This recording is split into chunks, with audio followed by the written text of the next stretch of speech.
Heavy thunder cracks and winds are flowing like it's gonna take away everything. Rain is pouring heavily. A girl wearing a trench coat is going to her boutique holding an umbrella. Outside her boutique, she found 2 envelopes with no address or name on it.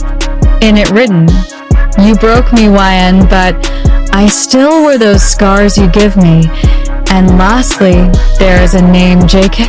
And in another letter they're sticking a black rose, and lastly a name, Park Jimin. She burned them both. Eyes burning like lava. Characters intro. YN, 22, from a dusty town near Busan. Raised by a single mother who stitched clothes for local brides. YN grew up watching Seoul on TV. Its lights, its luxury, its fame. She's clever, observant, and quietly manipulative. Beneath her soft-spoken demeanor lies a hunger to never be poor again. Jungkook, 25, heir to John Enterprises. A tall, handsome, cold-hearted CEO of John Enterprise. A golden boy with a tragic edge. His mother died young. His father is emotionally absent, and his life is curated for the press. He craves authenticity, but is addicted to control. Park Jimin, 26, son of Seoul's mafia boss. He is handsome and classy. He raised in shadows, fluent in silence. He's elegant, ruthless, and emotionally starved. He sees people as chess pieces until YN disrupts his game. YN arrives in Seoul with a suitcase, a sketchbook, and a lie. She tells her landlord she's here for design school, but she couldn't afford tuition. Instead, she lands a job at a boutique in Gangnam, ironing dresses and sketching in the back room. She watches the rich women come and go, memorizing their perfume, their posture, their power.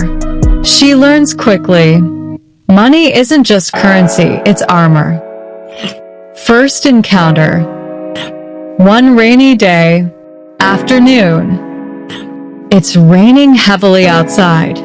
Jungkook walks in looking for a shelter as the car he came here is broken down, and this area is little out of town and little far from the main city. As he walks in, he sees designer costumes all around the boutique. Suddenly, he remembers that his fiancée told him to buy a costume for her, so started looking for a custom piece for his fiancée. He is observing the boutique. YN's sketches catch his eye. He asks her name. She lies, Yuna. I'm a designer.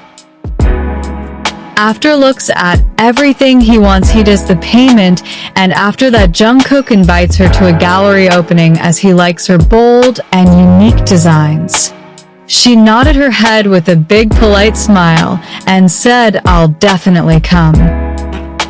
For her, she finds it like an opportunity to come in contact with an international company's owner. It's an opportunity for her to being rich and became famous. Day of event. She wears a borrowed dress and pins her own design to the hem. She entered the art gallery and started observing her surroundings carefully. Jungkook notices her and comes to her. He notices her gown and laughs. After seeing her design, Jungkook said, "You're bold." She smiled cheekily. After that, the whole time in the art gallery, YN studies him. The way he orders wine without looking at the menu. The way people part when he walks. She wants that. She wants him. After they start meeting regularly, Jungkook also doesn't waste any opportunity to meet her. He uses excuses to meet and start interested in her work. But YN has other plans. She found him as her career influencer, and she also started make excuses to meet him and became famous. They begin an affair, quiet, luxurious, dangerous. The affair got that deep that Jungkook buys her a studio. She also started sticking to him like a lost puppy. She tells him she likes him very much. She started to get intimate moment with him to make him more into her control, and now started saying she loves him very much.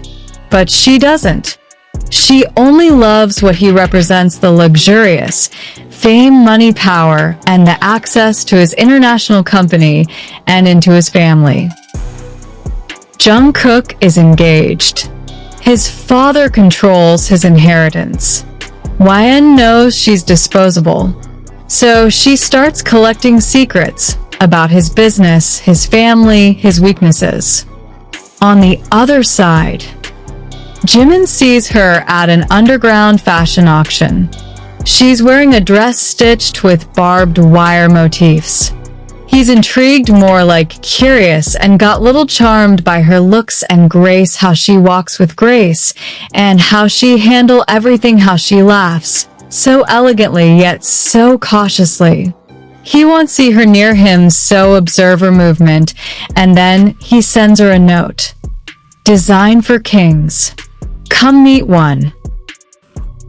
First she got confused, then she got eye-to-eye contact with him, and then she realized that he is the one who sent her that note. He looked dangerous to her, but she got no more about him within guessed that he is Park Jimin and has a powerful background. So she decided to visit his club. She wants power. Jimin can give her power and status. She visits his club.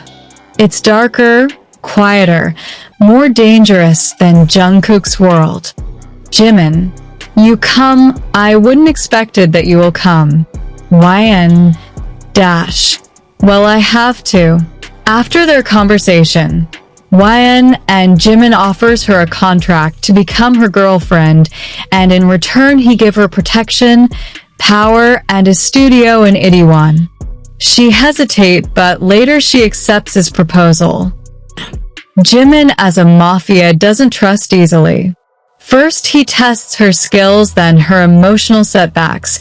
He asks her to design a dress for his mistress, then burns it.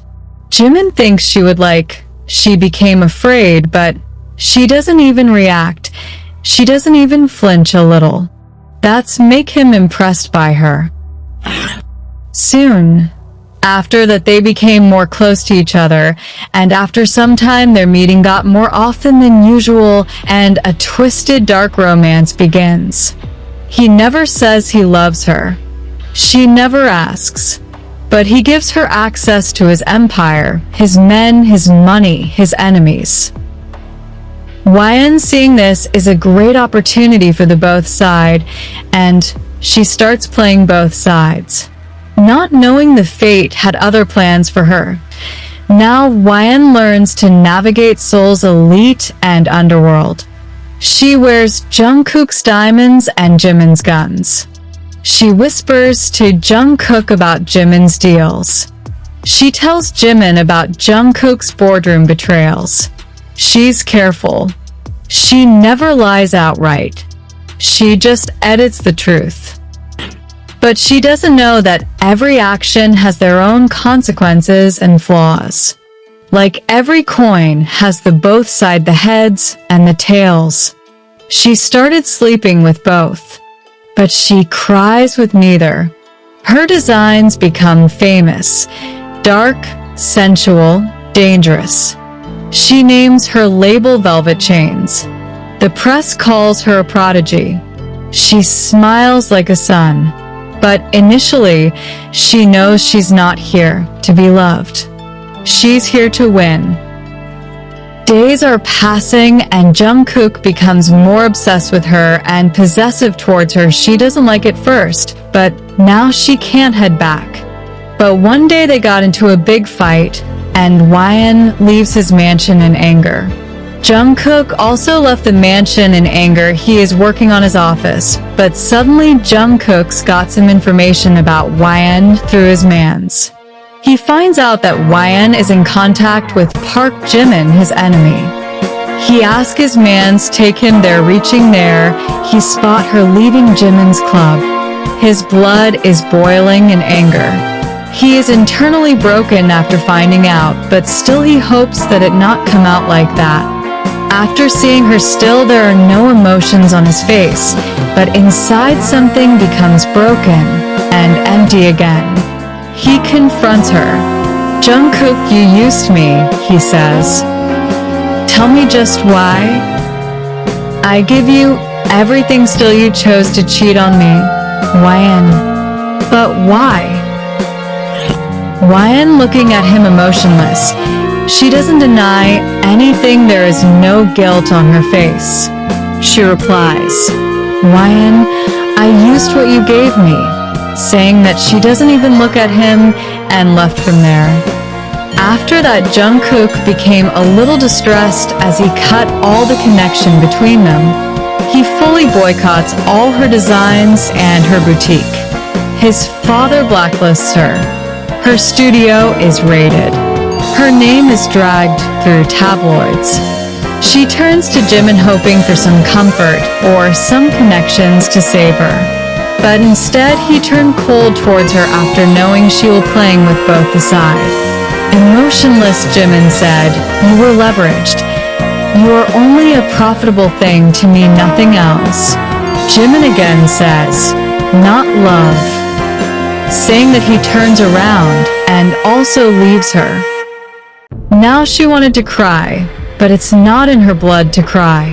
She's now all alone. Her studio got closed, her design got banned internationally, Jungkook's company kicked her out, and now Jimin also left her. She became broke. Betrayed. But not broken. With an empty emotion in her heart, she vows for revenge. And to fulfill it, she left from there, no contact, no nothing. Wyan disappears for 3 months. No one knows where she goes, what she eat, how she live, where she sleeps. She just disappear without any trace. Rumors swirl. She's in Paris. She's in rehab. She's dead. After a decade, she finally returns to Seoul. No, her presence has totally changed. Her hair is shorter. Her eyes are sharper. She launches a new collection, Scars and Silk. Each piece tells a story of betrayal. Her final show features a blood-red gown with a broken crown stitched into the bodice. She walked down the runway herself elegantly with full confidence and with unwavering class. Jungkook sits in the front row, watching her with blood-red eyes and a heart full of hatred and something else. On the other side, Jimin is also there watching her from the shadows. His demeanor is still ruthless, dark, without any emotions. He is watching her. But Wyan doesn't care about anyone. She doesn't look at either. She doesn't care. She is not the same Wyan who is coming to Seoul looking for a job. Some days after that event, on other side, Jungkook is still not forget her. For how many times he tries to erase her image in his mind, but that doesn't change anything. After thinking thoroughly, Jungkook sent her a letter, saying, "You broken me, but I still wear your scars." And in last the line, "A broken, betrayed heart." Jimin also sends her a black rose with a blank paper saying nothing, but that paper says everything. Evening. Wyan reached to her boutique. In the front door of the boutique, she found 2 letters lying on the front bench, one with a black rose. She confusedly picked it up. After seeing what written on it, she burns both with a calm expression on her face, like it means nothing to her. She's no longer the girl who arrived in Seoul. She's the storm they created, and the silence they'll never forget.